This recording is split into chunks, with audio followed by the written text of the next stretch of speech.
तीसरे टेस्ट मुकाबले के चौथे दिन आकाशदीप जसप्रीत बुमराह ने उड़ाए ऑस्ट्रेलिया की टीम के परकच्चे तो रविंद्र जडेजा ने रचा इतिहास। नमस्कार दोस्तों, स्वागत है आपका एक बार फिर हमारे चैनल ताकड़ क्रिकेट में।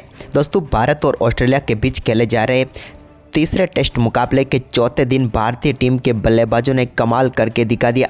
जहां पर दोस्तों रविंद्र जडेजा ने पहले तूफानी बल्लेबाजी की तो इसके बाद आकाशदीप और जसप्रीत बुमराह ने आखिरी विकेट के लिए शानदार परफॉर्मेंस करके भारतीय टीम की हार टाल दी और इस टेस्ट मुकाबले में टीम इंडिया को मजबूत स्थिति में पहुंचा दिया।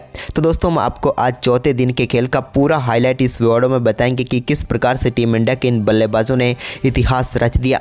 लेकिन दोस्तों, उससे पहले आप भी इनका शानदार परफॉर्मेंस देखकर खुश हैं तो इस वीडियो को एक लाइक करना बिल्कुल भी ना भूलें। इस वीडियो का लाइक टारगेट हम आपको दे रहे हैं मात्र 200 लाइक, तो जल्द से जल्द इस टारगेट को पूरा करें और साथ ही दोस्तों चैनल पर नए हैं तो चैनल को सब्सक्राइब कर लें। तो चलिए दोस्तों, जानते हैं आज के दिन का पूरा हाईलाइट शुरुआत से। लेकिन दोस्तों, आकाशदीप और बुमराह की साझेदारी के बारे में आप क्या कहना चाहेंगे, कमेंट जरूर करें। तो चलिए दोस्तों, जानते हैं पूरा हाईलाइट। तो दोस्तों, आज चौथे दिन का खेल शुरू हुआ तो यहाँ पर रोहित और केएल राहुल के साथ उनकी किस्मत भी साथ लेकर आई, क्योंकि दोस्तों पैट कमिंस की पहली ही गेंद पर यहाँ पर केएल राहुल के बल्ले का किनारा लेकर गेंद स्लिप में गई स्मिथ के हाथों, लेकिन कैच ड्रॉप हो गया और यहाँ पर बड़ा जीवनदान मिला केएल राहुल को। तो वहीं पर इसके बाद इस जीवनदान का पूरा फायदा उठाते हुए केएल राहुल ने 21वें ओवर की 5वीं गेंद पर एक बेहतरीन चौका लगाया ऑफ साइड में और बैकवर्ड स्क्वायर की तरफ गेंद को चौके के लिए बाउंड्री लाइन के पार भेजकर आज के दिन का पहला चौका जड़ दिया। वहीं पर दोस्तों, भारतीय पारी के 22वें ओवर की तीसरी गेंद पर रोहित शर्मा ने भी एक शानदार शॉट खेला और गेंद को बेहतरीन तरीके से कवर ड्राइव के जरिए बाउंड्री लाइन के पार भेज दिया और उनके बल्ले से भी एक शानदार चौका यहां पर देखने को मिला। इसके बाद रोहित ने यहां पर 23वें ओवर की दूसरी गेंद पर भी एक और शॉट खेला, लेकिन बल्ले का इनसाइड एज लगकर गेंद चौके के लिए बाउंड्री लाइन के पार चली गई। हालांकि भाग्यशाली रहे रोहित की यहां पर उन्हें चौका मिला और गेंद स्टंप्स पर नहीं लगी, लेकिन उनका भाग्य ज़्यादा देर तक उनके साथ नहीं था। 24वें ओवर की तीसरी गेंद पर पैट कमिंस ने रोहित शर्मा को पेवेलियन भेज दिया। रोहित के बल्ले का बाहरी किनारा लेकर गेंद सीधे पहुंच गई विकेट कीपर एलेक्स कैरी के हाथों में और यहां पर बड़ी सफलता मिल गई ऑस्ट्रेलिया की टीम को। टीम इंडिया के कप्तान रोहित शर्मा 27 गेंदों का सामना करने के बाद 10 रन बनाकर पेवेलियन लौट गए। तो वहीं पर इसके बाद दोस्तों यहाँ पर 25वें ओवर की दूसरी गेंद पर मिचेल स्टार्क की एक और गेंद को शानदार तरीके से चौके के लिए बाउंड्री लाइन के पार भेजने में कामयाब हुए केएल राहुल। बेहतरीन शॉट उनके बल्ले से देखने को मिला। तो वहीं पर इसके बाद केएल राहुल ने 25वें ओवर की तीसरी गेंद पर लिए अपने 3 रनों के साथ ही शानदार बल्लेबाजी करते हुए अपने टेस्ट कैरियर का 17वां अर्धशतक पूरा कर लिया। केएल राहुल ने अर्धशतक के लिए 85 गेंदों का सामना किया।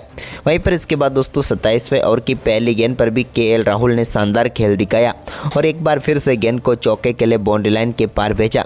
जोश हेजलवुड की ये शानदार बाहर जाती हुई गेंद पर बेहतरीन चौका उन्होंने लगाया। इसके बाद जोश हेजलवुड चोटिल हो गए थे, जो कि मैच में फिर नहीं आए लौटकर, लेकिन इसी बीच बारिश शुरू हो गई और एक बार फिर से खेल को रोकना पड़ा। लेकिन दोस्तों यहाँ पर खेल रुका तब तक भारतीय टीम का स्कोर पहुँच गया था 105 रनों तक, लेकिन इसके बाद बारिश ज़्यादा देर तक नहीं हुई और खेल एक बार फिर से शुरू हो गया। तो यहाँ पर इसके बाद स्पिन गेंदबाजी अटैक पर आए तो यहाँ पर 32वें ओवर की 5वीं गेंद पर एक शानदार स्वीप शॉट के जरिए गेंद को बाउंड्री लाइन के पार भेजने में कामयाब हुए रविंद्र जडेजा और डीप स्क्वायर लेग की तरफ उन्होंने शानदार चौका जड़ा। इसके बाद 33वें ओवर की तीसरी गेंद पर केएल राहुल के बल्ले से भी एक और शानदार शॉट देखने को मिला और गेंद को एक बार फिर से उन्होंने फाइन लेग की तरफ चौके के लिए बाउंड्री लाइन के पार भेजा।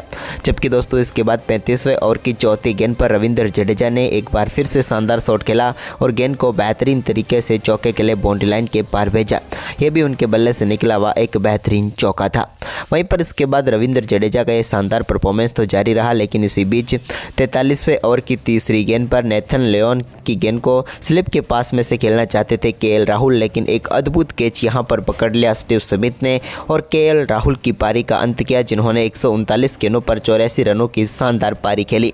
वहीं पर इसके बाद दोस्तों नए बल्लेबाज नीतीश कुमार रेड्डी उतरे तो उन्होंने 43वें ओवर की 5वीं गेंद पर आते ही एक्स्ट्रा कवर की तरफ लगाए शानदार शॉट के साथ अपनी पारी का आगाज किया, यानी कि चौके के साथ उन्होंने अपना खाता खोला। वहीं पर इसके बाद दोस्तों यहाँ पर 45वें ओवर की दूसरी गेंद पर रविंद्र जडेजा ने भी एक और शानदार शानदार शॉट खेला और गेंद को स्वीप के जरिए डीप स्क्वायर लेग की तरफ चौके के लिए बाउंड्री लाइन के पार भेज दिया।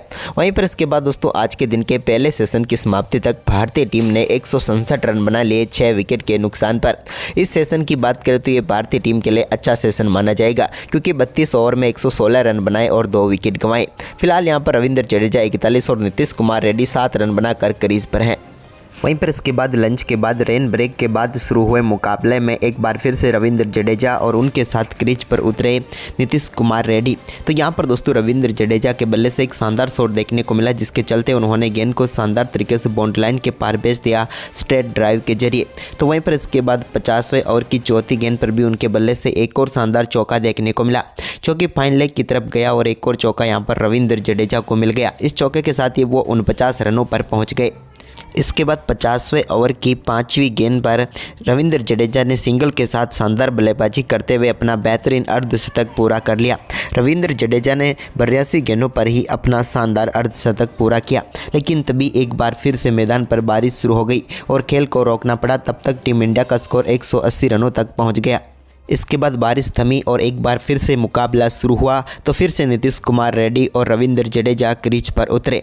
एक बार फिर से दोनों बल्लेबाजों से शानदार परफॉर्मेंस की उम्मीद थी। दोनों बल्लेबाजों ने सिंगल डबल के साथ टीम के स्कोर को आगे बढ़ाया और शानदार 50 रनों की पार्टनरशिप भी पूरी कर डाली। लेकिन ये पार्टनरशिप जैसे ही 50 रनों के पार पहुंची तो टीम इंडिया को 60वें ओवर की 5वीं गेंद पर नीतीश कुमार रेड्डी के रूप में एक और बड़ा झटका पैट कमिंस ने दिया। कमिंस ने यहाँ पर रेड्डी को बोल्ड करके पेविलियन भेज दिया। नीतीश कुमार रेड्डी अच्छा खेल रहे थे। 61 गेंदों का सामना करने के बाद 16 रन बनाकर वो पेविलियन लौटे। इसके बाद नए बल्लेबाज के तौर पर मोहम्मद सिराज क्रीज पर उतरे। लेकिन दोस्तों इसी बीच एक बार फिर से जब भारतीय टीम का स्कोर 201 रनों तक पहुंचा था, तभी फिर से बरसात शुरू हो गई और खेल को एक बार फिर से रोकना पड़ा, यानी कि टी ब्रेक ले लिया गया। तब तक भारतीय टीम ने 201 रन बनाए, लेकिन भारतीय टीम अभी भी फॉलो ऑन से बचने के लिए 45 रनों से पीछे थी। लेकिन इसके बाद दोस्तों चायकाल के बाद एक बार फिर से मुकाबला शुरू हुआ, तो यहाँ पर स्ट्राइक पर आ चुके थे मिचेल स्टार्क के सामने मोहम्मद सिराज और 63वें ओवर की आखिरी गेंद पर मोहम्मद सिराज को चलता किया मिचेल स्टार्क ने एलेक्स कैरी के हाथों कैच कराकर और भारतीय टीम को एक और करारा झटका लगा। यहाँ पर दोस्तों मोहम्मद सिराज की बात करें तो 11 गेंदों का सामना करने के बाद सिर्फ 1 रन बनाकर वो पेविलियन लौट गए। लेकिन इसके बाद रविंद्र जडेजा ने 65वें ओवर की दूसरी गेंद पर एक बड़ा शॉट खेला और गेंद को शानदार तरीके से 6 रनों के लिए बाउंड्री लाइन के पार भेजकर शानदार छक्का जड़ दिया। अब भारतीय टीम 39 रनों से पीछे थी। तभी इसके बाद दोस्तों 66वें ओवर की दूसरी गेंद पर भी रविंद्र जडेजा के बल्ले का एज लगकर गेंद एक बार फिर से बाउंड्री लाइन के पार चली गई और एक और चौका मिल गया। लेकिन इसके बाद दोस्तों यहाँ पर रविंद्र जडेजा काफ़ी शानदार बल्लेबाजी कर रहे थे, लेकिन वो 66वें ओवर की आखिरी गेंद पर सिंगल लेना चाहते थे, लेकिन गलती से यहाँ पर बड़ा शॉट मिड विकेट की तरफ खेल बैठे हवा में और यहाँ पर शानदार कैच पकड़ लिया उनका मिचेल बार्न्स ने और भारतीय टीम को रविंद्र जडेजा के रूप में करारा झटका लगा। रविंद्र जडेजा जब आउट हुए थे तब भारतीय टीम 33 रन पीछे थी फॉलो ऑन से। लेकिन दोस्तों यहाँ पर रविंद्र जडेजा ने 123 गेंदों पर 77 रनों की महत्वपूर्ण पारी खेली। इसके बाद यहाँ पर नए बल्लेबाज जसप्रीत बुमराह ने 68वें ओवर की पहली गेंद पर बड़ा शॉट खेला और गेंद को लॉन्ग लेग के ऊपर से 6 रनों के लिए बाउंड्री लाइन के पार भेज दिया। बेहतरीन नटराजन शॉट उनके बल्ले से देखने को मिला। तो वहीं पर इसके बाद 71वें ओवर की आखिरी गेंद पर एक और शानदार चौका आकाशदीप के बल्ले से भी देखने को मिला, जब बैकवर्ड पॉइंट की तरफ उन्होंने गेंद को बाउंड्री लाइन के पार भेजा चौके के लिए। इसके बाद दोस्तों भारतीय टीम 4 रन दूर थी जब फॉलो ऑन टालने से तभी 75वें ओवर की दूसरी गेंद पर एक बेहतरीन चौका यहां पर देखने को मिला आकाशदीप के बल्ले से और उन्होंने एक बार फिर से स्लिप के ऊपर से गेंद को चौके के लिए बाउंड्री लाइन के पार भेजा और इसी के साथ भारतीय टीम ने फॉलो ऑन टाल दिया और लगभग इस मुकाबले को ड्रॉ की तरफ भी पहुंचा दिया। वहीं पर इसके बाद दोस्तों 75वें ओवर की चौथी गेंद पर आकाशदीप ने एक और बड़ा शॉट खेला और इस बार गेंद को डीप मिड विकेट के ऊपर से लंबे छक्के के लिए बाउंड्री लाइन के पार भेज दिया। ये छक्का देख तो विराट कोहली भी हैरान रह गए, क्योंकि जिस प्रकार के अब इनके बल्ले से कनेक्शन हुआ और गेंद जितनी दूर गई वो वाकई में देखने लायक था। और इसके बाद दोस्तों यहाँ पर बैड लाइट की वजह से आज के दिन के खेल को रोक दिया गया और आज चौथे दिन के खेल की समाप्ति तक भारतीय टीम ऑस्ट्रेलिया से 193 रन पीछे थी, जबकि दोस्तों भारतीय टीम के पास अभी भी 1 विकेट हाथ में है और अब कल का खेल मात्र बचा हुआ है, यानी कि अब ये मुकाबला ड्रॉ की तरफ बढ़ता हुआ नजर आ रहा है। तो दोस्तों आपको जसप्रीत बुमराह, आकाशदीप और साथ ही साथ रविंद्र जडेजा की बल्लेबाजी कैसी लगी हमें कमेंट करके ज़रूर बताएं और इस वीडियो को ज़्यादा से ज़्यादा शेयर करें। धन्यवाद।